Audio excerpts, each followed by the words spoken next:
श्री कृष्ण के देह त्याग करने के बाद क्या हुआ उनके सुदर्शन चक्र का?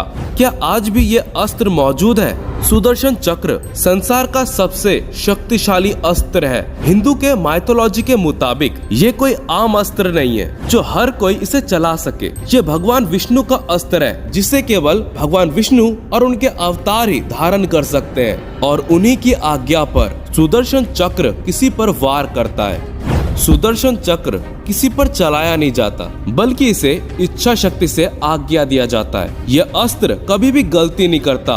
जिस काम के लिए इसे भेजा जाता है उसी का नाश करके आता है और बिना अपना काम किए ये कभी वापस नहीं लौटता है। हिंदू धर्म से जुड़े ग्रंथ और पुराणों की माने तो सुदर्शन चक्र से बचना लगभग नामुमकिन है। इसीलिए भगवान विष्णु इसे सोच समझकर आज्ञा देते हैं। भगवान विष्णु के अवतार श्री कृष्ण ने ही इसे आखिरी बार धारण किया था। उसके बाद कहीं भी इसका जिक्र नहीं मिला। दोस्तों, सुदर्शन चक्र भगवान विष्णु की तर्जनी उंगली और उनके अवतार श्री कृष्ण की छोटी उंगली में किसी अंगूठी की तरह दिखाई देती है, लेकिन कभी भी स्थिर नहीं रहता। ये निरंतर चलता रहता है।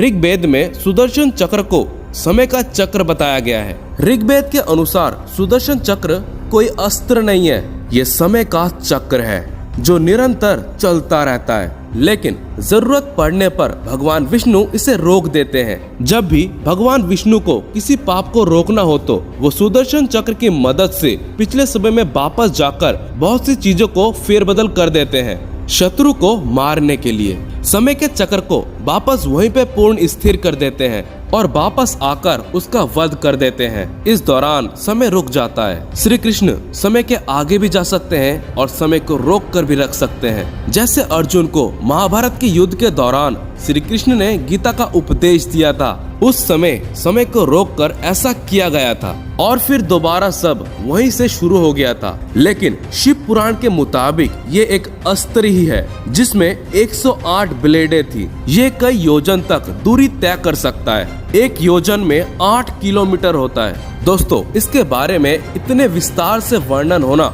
काफी चौंकाने वाली बात है। ये एक भौतिक अस्त्र था जिसे विज्ञान की मदद से बहुत ही शक्तिशाली बनाया गया था। दोस्तों, अगर हम शिव पुराण की माने, ये अस्त्र भगवान विष्णु का नहीं था बल्कि भगवान शिव ने खुद उन्हें सुदर्शन चक्र वरदान के रूप में दिया था। वाल्मीकि रामायण में वर्णन मिलता है, भगवान विष्णु ने विश्वकर्मा द्वारा बनाया गया सुदर्शन चक्र नामक चोटी पर हायग्रीव नामक एक दानव को मार डाला और उससे सुदर्शन चक्र छीन लिया ताकि इसका दुरुपयोग ना हो। कुछ शास्त्रों में यह भी लिखा है, सुदर्शन चक्र को गुरु बृहस्पति ने ब्रह्मा विष्णु महेश की संयुक्त शक्ति से बनाया था और फिर भगवान विष्णु को भेंट किया था ताकि वो सृष्टि के संचालन में बाधा डालने वाले को नाश कर सके।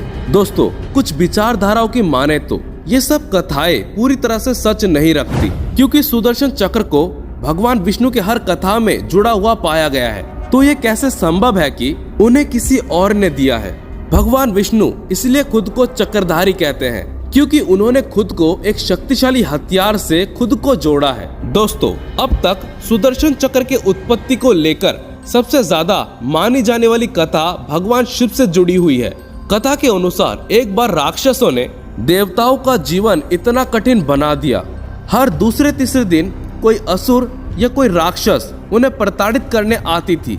जब देवताओं को कुछ नहीं सूझा तब वो भगवान विष्णु के पास सहायता लेने पहुंचे और उनसे विनती की कि राक्षसों को हरा दे ताकि ब्रह्मांड में शांति बनी रहे। भगवान विष्णु ने जब उनको मारने की कोशिश की तो उन्हें ज्ञात हुआ कि असुरों में उनके ऊपर जो चोट पहुंचती है उसे सही करने के लिए उनके पास पहले से शक्ति मौजूद है। तब भगवान विष्णु ने कहा, इस काम के लिए भगवान शिव की मदद लेनी होगी। भगवान विष्णु जब भोलेनाथ के पास पहुँचे तब वो समाधि में थे।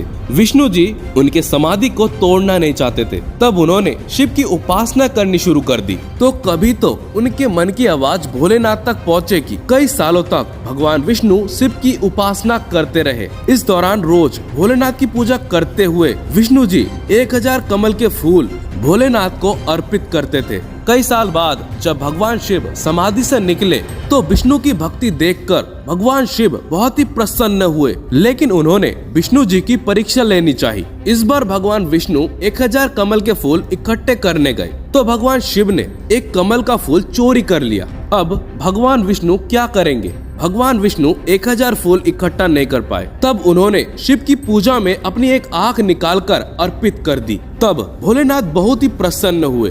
तब उन्होंने संसार का सबसे शक्तिशाली अस्त्र सुदर्शन चक्र दिया, जो एक पल में असुरों के पूरे फौज को नाश कर सकता है। दोस्तों, शिव पुराण की माने तो सुदर्शन चक्र 2 चक्र से निकलकर बना है, जो एक दूसरे के विपरीत दिशा में घूमते हैं। शिव पुराण के अनुसार इसमें 108 नहीं बल्कि 10 लाख ब्लेड घूमती रहती हैं। वामन पुराण के अनुसार इसका केंद्र वज्र से बना हुआ है और केंद्र में 12 तीलियां हैं, 6 नाभि है। 12 तीलियां 12 महीने को नेतृत्व करती है और 6 नाभि 6 ऋतुओं का नेतृत्व करती है। कुछ कथाओं के माने तो भगवान विष्णु ने श्री कृष्ण के अवतार में गोवर्धन पर्वत को उठाया था, तभी उसमें चक्र का इस्तेमाल किया गया था। इसी अस्त्र से विष्णु जी माता सती के 51 टुकड़े करके पृथ्वी पर 51 पीठों शक्ति का जन्म दिया था। दोस्तों, विष्णु पुराण में इसका जो वर्णन है, इसके अनुसार ये इतना छोटा और हल्का हो सकता है एक तुलसी के पत्ते पर समा जाए, और ये इतना विशाल हो सकता है पूरा ब्रह्मांड इस पर समा जाए। महाभारत में आखिरी बार जयद्रथ का वध करने में अर्जुन की मदद करने के लिए श्री कृष्ण ने सुदर्शन चक्र का इस्तेमाल किया था, और इसके बाद किसी भी ग्रंथ में सुदर्शन चक्र का जिक्र तक नहीं हुआ। दोस्तों, महाभारत के अनुसार श्री कृष्ण ने अपना देह त्याग दी थी तो उनके साथ सुदर्शन चक्र जमीन में समा गया था। उसके बाद ना किसी ने इसे देखा और ना ही किसी ग्रंथ में इसका जिक्र मिला,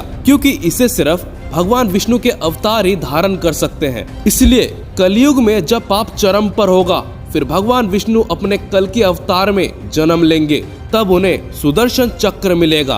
पुराणों की माने तो कल के अवतार को सुदर्शन चक्र परशुराम के द्वारा दिया जाएगा। वो आज भी पृथ्वी पर जीवित है और वही हनुमान जी के साथ मिलकर कल की अवतार को बुरी शक्तियों का नाश करने के लिए प्रशिक्षित करेंगे। उसके बाद उन्हें सुदर्शन चक्र का ज्ञान देंगे। कल की इसे पृथ्वी के गर्भ से प्राप्त करेंगे। दोस्तों, आपको क्या लगता है, आज के समय में सुदर्शन चक्र कहीं पर होगा या नहीं? क्या सच में कोई होगा कल की अवतार? क्या सच में कलयुग की बुराई को अंत करने के लिए क्या जन्म लेगा कल की? कहते हैं सुदर्शन चक्र का वर्णन पुराणों में तो है, लेकिन आज तक किसी ने देखा तक नहीं है। क्या कभी इसे देखा जाएगा? अपने विचार हमें कमेंट करके जरूर बताएं। और ऐसी वीडियो देखने के लिए आपको क्या करना है आपको पता है, और मैं मिलता हूं आपसे नेक्स्ट वीडियो में। तब तक के लिए टाटा।